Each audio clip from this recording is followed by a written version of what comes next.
میں خوش آمدید۔ کچھ روز پہلے مچھ میں 11 مزدوروں کا قتل کیا گیا، جس کے بعد سے کوئٹہ کے اندر احتجاج جاری ہے۔ ہزارہ برادری جو ہے اس پہ احتجاج کر رہی ہے،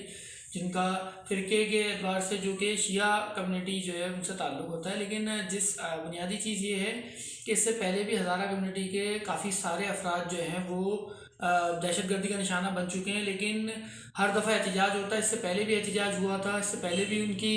نسل کشی ہو رہی تھی ہزارہ برادری کی بلوچستان کے اندر، لیکن ریاستی ادارے جو ہے وہ اس پر کوئی کارروائی نہیں کرتے۔ پاکستان کا جو دفاعی بجٹ ہے، اس دفاعی بجٹ کو اگر آپ دیکھیں تو وہ سالہ سال بڑھتا جا رہا ہے، یعنی کہ وہ قرضوں کے بعد پاکستان کا سب سے زیادہ جو دفاعی بجٹ ہے، اور یہاں پر امن و امان کی صورتحال یہ ہے کہ پاکستان کا سب سے بڑا رقبے کے لحاظ سے سب سے بڑا صوبہ بلوچستان، وہاں پر امن و امان نہ ہونے کے برابر ہے۔ اگر آپ نے یہی بات بتانی ہے کہ کوئی بھی دہشت گردی کا واقعہ ہوگا کہ اس میں انڈیا ملوث ہے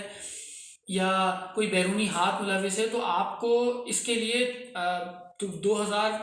ارب روپے کا بجٹ دینے کی ضرورت نہیں ہے۔ یہ تو کوئی بھی بتا سکتا ہے کہ وہ دہشت گرد آ کے مار کے چلے گئے۔ اس طرح کا جو استحصال ہے، اس طرح کا جو ظلم ہے جو کہ اس قوم پر ہو رہا ہے، اور اس سے بھی ایک اور بات یہ ہے کہ ہم بطور معاشرہ بڑے بے حس ہو گئے ہیں، جس کے اندر ہم صرف ہزارہ برادری کا کوئی بندہ مرے گا تو ہم ہزارہ برادری کے لوگ احتجاج کریں گے، کوئی پنجابی کمیونٹی کا کسی سے برادری کا بندہ ہوگا، کوئی سندھی ہوگا، تو ہم نے اپنے آپ کو بطور قوم بھی ہمیں اتنا برا تقسیم کیا گیا ہے کہ ہم انسانیت کا احساس محسوس نہیں کرتے کہ مزدور کو ایک انسان کا قتل کس بنیاد پر ہوا، ہم جس ریاست میں رہتے ہیں اس میں کس طرح سے اس طرح قتل کیا جا سکتا ہے۔ اور جو سوال اٹھاتا ہے ان